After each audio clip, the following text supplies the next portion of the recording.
everyone? Welcome to this day in Philly Sports History for September 15th, 2024. I'm your host, Jim Montgomery. Welcome to a Sunday edition, a non-Eagles Sunday edition of the podcast. Let's get a little housekeeping out of the way. Be sure to follow me on social media, Jimbo_Mont, Twitter and TikTok, at Philly Jimbo on Instagram. Be sure to subscribe to the YouTube channel, Jimbo_Mont. Spread the word, continuing to grow this thing. Big things on the horizon. Thank you, and just continue to spread the word and subscribe to the YouTube channel. Let's recap yesterday's question of the day. I asked you, which former Eagles legend is most deserving of a Hall of Fame spot? Surprisingly, 67% of you said Bill Bergey. Seth Joyner got 33%. The others were split between Jaworski and Quick. As I mentioned yesterday, to me, it's Seth Joyner. It's a no-brainer. But a lot of you think it's Bill Bergey. Thank you, as always, for participating in the question of the day. There'll be another one later in the show. But the number to get into the Back to the Future voice and text line is 267-495-8531. 267-495-8531. All right, what a Phil's game. And they seem to be doing this a lot, which I feel is a good sign. They fell out, obviously not falling behind early, but fell behind 4-0, battled back. Bryce finally got a home run. In fact, he hit 2 of them. And just the fight that this team is showing, I said it either last week or the week before, you can never count them out, which getting that mindset, that mentality rolling here in September, heading into the postseason, is certainly what we need. The bullpen was huge down the stretch. Cal Stevenson was clutch both at bat and in the field. It was what an amazing catch to rob that home run. It really changed and saved the game there. Tawan Walker actually pitched well out of the bullpen, 3 scoreless innings. In his post-game conference, he was saying that his goal is to try to get a spot on the postseason roster. No, thank you. But that's okay. But this is the team that I want to see here late in the season, heading into the end of September, into the postseason. Team that you can never count out. They're hitting fairly decent, which will take. Hopefully, Bohm and Sosa will be back soon. But, guys like Cal Stevenson and Cody Clemens are really fighting. Weston Wilson battling to be considered for playoff spots on the roster, which is great. So they evened up the series, though, with the Mets. They look for the series win this afternoon with sorry, I can't talk. I'm like, with Christopher Sanchez on the mound today. The magic number now to win the division is 7 games. They have an 8-game lead over both the Mets and the Braves currently. 3 games over Milwaukee and 2 over the Dodgers for that top seed. And that don't look now, but the magic number to clinch a playoff spot is 5. But to get the 2 seed is down to 11. So we're almost in single digits to be guaranteed that bye, which is huge. But that leads us to today's question of the day. Do you have a preference of which team the Phillies play in the postseason? I don't. I just really want to get in. You're going to have to face these teams one way or the other. Obviously, you want it to be an easier path, but at the end of the day, the teams that get in are good teams, usually for the most part. But let me know your thoughts. 267-495-8531. That'll get you into the Back to the Future voice and text line. Also, you can hit me up on any of the social media. But let me know, do you have a preference on who the Phillies play? And let me know which team you'd rather play or which team you hope to avoid. Like I said, nobody really, obviously I'd want to try to avoid the Diamondbacks if at all possible. But really, the way my mindset works, I would love to get the revenge on the Diamondbacks as well. So to me, it's all about how well this team plays. It's not necessarily the opponent. Nobody can go, I don't feel, go toe-to-toe with the Phillies in a 7-game series if they're hitting on all cylinders. That is the key. I think the biggest toughest opponent for the Phillies in the postseason is going to be themselves. But let me know your thoughts. Do you have a preference on who they play? 267-495-8531. That's the Back to the Future voice and text line. Check out my boys over at the Clashing Conferences. Get ready for an NFL Sunday with the football version with the OGs of the NFC East, or get ready for postseason baseball with the baseball guys. That's available wherever you get your podcasts as well as on YouTube. Then go to Philly Goat, do some shopping. I told you about the Schwarber shirt where it has the donkey, the Republican, and the Fanatic with the check next to the Fanatic. Already ordered it. It's on the way. Go check out the other stuff they have. Use the promo code Jim Montgomery for 10% off your order. That's phillygoat.com. Promo code Jim Montgomery for 10% off of your order. All right, the Union lost last night 3-1 to Miami. Messi had 2 goals because, of course, he did. The Union are now 3 points out of the final wild card spot with 6 games left. It's an uphill battle, but crazier things have happened. So we will continue to keep an eye on them. But there should be a lot of changes to this roster over the offseason. And then Mishkov did not play for the Flyers last night, so we don't have any Mishkov updates. But training camp is opening up soon. Next week, they get some preseason games underway. So I'm excited to see him against real NHL talent, not just the rookies. A.J. Brown showed up on the injury report with hamstring tightness. He's questionable for Monday night. Not a lot of information was made available. It's something that kind of popped up. I don't necessarily if I had to bet, I'd say he plays, but that could be a huge loss. We'll see. I still think they should be okay, but we'll break that game down tomorrow. But not a good sign when he just randomly pops up. He popped up and practiced limited the other day. Did not practice at all. Likely, I'm hoping this is just more of a precautionary thing, but kind of not the guy you want to have on the injury report. We'll break down the game tomorrow, give you the keys to the game. Like I mentioned before, any local car dealership or Key Bank, if you want to sponsor this, that's perfectly fine too. Jason Kelsey, Garage Beer, more than willing to have you be the sponsor for the keys to the game tomorrow. But who are we rooting for today? Obviously, we're rooting for the Saints over the Cowboys, even though I did pick, and I'm probably jinxing it by even putting this out there in the universe, I did pick the Cowboys as one of my picks in one of my survivor pools, so I will gladly take that L if that is the case. Giants and Washington are playing each other, short of rooting for the stadium to just magically disappear. I guess we have to root for the Giants since Washington likely is going to be better. For me, I'd rather it be a 0-0 tie. So, I mean, take who you want for there. Rooting for the Colts over the Packers, Patriots over the Seahawks, and the Cardinals-Rams is another one of those ones. Everybody's high on the Rams, but I almost feel like the Cardinals could be one of those sneaky teams. So take your pick on that one. I mean, I guess in the big picture, as far as what the predictions are, we should root for the Cardinals to beat the Rams.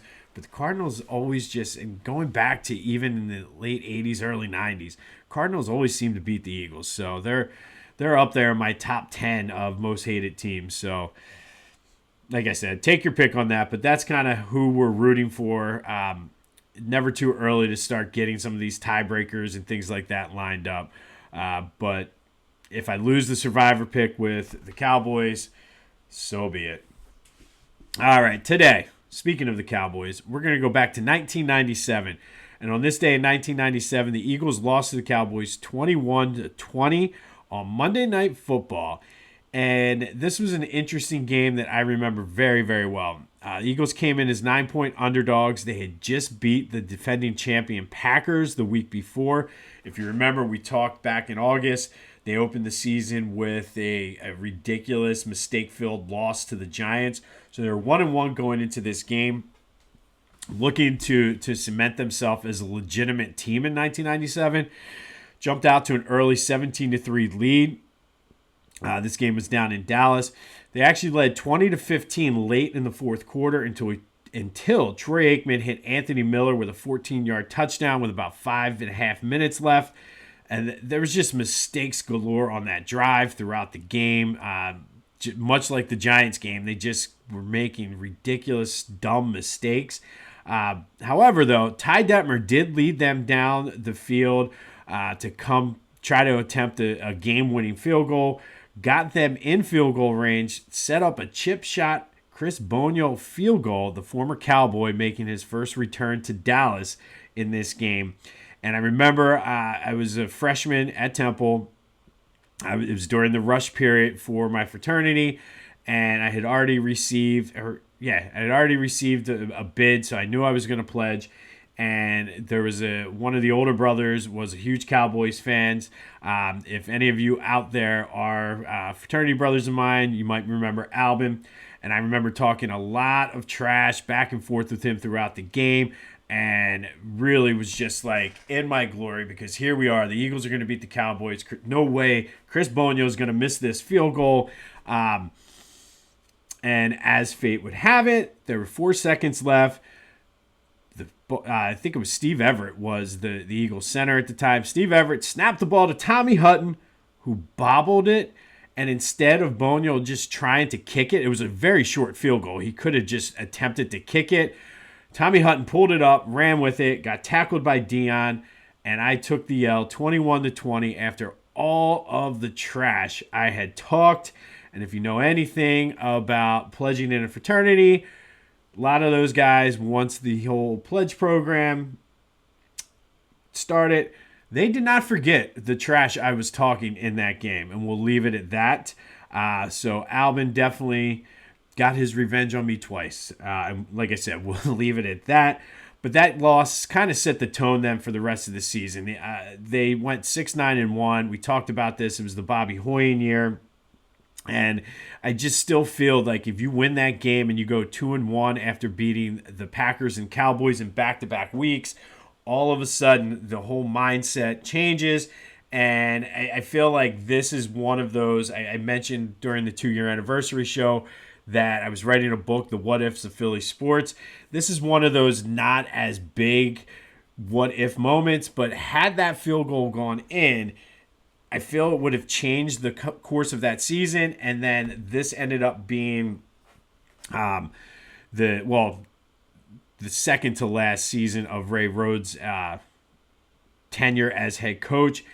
Who knows? It may have worked out differently for Ray, which means we don't get Andy, we don't get Donovan, and the whole course of history could have changed, all because Tommy Hutton bobbled that field goal. And who knows? Maybe Albin and I would have been best friends had I not talked so much trash and Tommy Hutton let me down. But on this day, back in 1997, Eagles lost to the Cowboys 21-20 on Monday Night Football when Tommy Hutton bobbled a snap on what would have been a chip shot Chris Boniol field goal to win the game for the Eagles down in Dallas, changing the entire course of Eagles history that season. And sure, that's a little bit of hyperbole, but it certainly, I think, changed the course of that season, because being 2-1 after beating the defending champs and the Cowboys, who at the time were kind of on the downward trajectory, but still were a pretty solid NFC team, completely would have changed the outlook of that season. But that happened on this day in 1997. Finally today, our Philly Sports Villains. It's going to be a short, quick one today. Relatively recent one. Jonathon Gannon is today's Philly Sports Villain. And you want to talk about a punchable face. Jonathon Gannon might be top 10 punchable face in all-time Philly sports. I mean, he just looks like the guy, like, you just want to punch him. And after I tell you what he did and why he's on the villain list, you're going to want to punch him even more. Defensive coordinator in 21 and 22. And the simple reason he's a villain is because he interviewed for the Cardinals head coaching job. Another reason why I hate the Cardinals, by the way. The week between the NFC Championship and the Super Bowl, was he distracted leading up to the Super Bowl? I mean, you're interviewing for a head coaching job. Yeah, you're going to be distracted somewhat. I mean, I've interviewed for jobs after work, And like all throughout the day, I'm not focused on what my job is. I'm focused on preparing for the interview. So you're damn right he was distracted going to the Super Bowl. The Eagles felt he was distracted going to the Super Bowl. And if you look at the Super Bowl, he certainly was distracted. I mean, defensively they played well, but they made zero adjustments. And yes, it was Patrick Mahomes and Andy Reid. And Andy Reid is, for all of his sort of warts that he had in Philly, he did make the adjustments once he got to Kansas City. A lot of times he didn't really do much in Philly. We were like, Andy, he was stubborn. You got to adjust. To his credit, he adjusted in the Super Bowl. Jonathon Gannon did not, and I question whether he was even mentally there. Which to me, the NFL needs to change it. You should not be able. No head coaches should be able to be hired, or sure you can fire them, but I mean it might make it easier if you don't no coaching, just free agency. Make it after the Super Bowl, and then you can do what you want, because then you have incidents like this. He ended up leaving and left us with Sean Desai last year, and we saw how that season. So the legacy of Jonathon Gannon being a villain certainly showed and projected itself into last season as well during that collapse. So I don't know. And I mean, the NFL acknowledged that there was tampering with the Cardinals as well, because they ended up awarding the Eagles some picks and exchanging with the Cardinals and everything. Even though they tried to make it hush-hush during that next draft, it's ridiculous. Absolutely ridiculous that this dude cost us the Super Bowl. Because if the NFL is acknowledging that something was wrong, the Eagles are basically saying, yeah, he was distracted. They were caught off guard with this. We saw what happened in the Super Bowl. You're not going to sit here and tell me that this dude was not distracted somewhat. He was not 100% invested in winning that Super Bowl for the Eagles. He was on to Kyler Murray and figuring out what he's going to do in Arizona. So that is why Jonathon Gannon and his punchable face are today's Philly sports villain. I know some people might be like, it was this, it was that. But if you look at what the Chiefs did in the second half of that Super Bowl, Jonathon Gannon was distracted. And he should have just left. Howie Roseman should have just left him in Arizona and said, figure it out, find your own way back, and then punch him in the face. But Jonathon Gannon is today's Philly sports villain.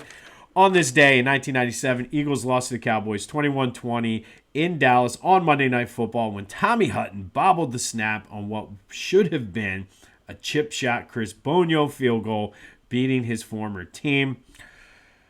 Talked a lot of trash on that one and lived to regret it. And again, we'll leave it at that. No Eagles game today. We'll get ready, break it down with the keys to the game tomorrow. We're 1-0 on our bet so far, so we will look to go 2-0 tomorrow with our bet.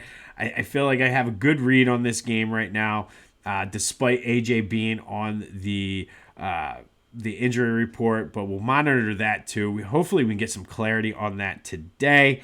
Phil's look to take the series against the Mets, 1:30 today. Hopefully Sanchez just continues to be dominant, but you can never count this team out. So let's get it, whittle that magic number down. And if the Dodgers beat the Braves, that magic number could be 5 heading into Milwaukee. So lots to root for, lots to watch today. It's going to be another beautiful day, so get out and enjoy. This has been This Day in Philly Sports History for September 15th, 2024. My name is Jim Montgomery. Go have yourselves a Sunday, and until next time, I'll see you when I see you.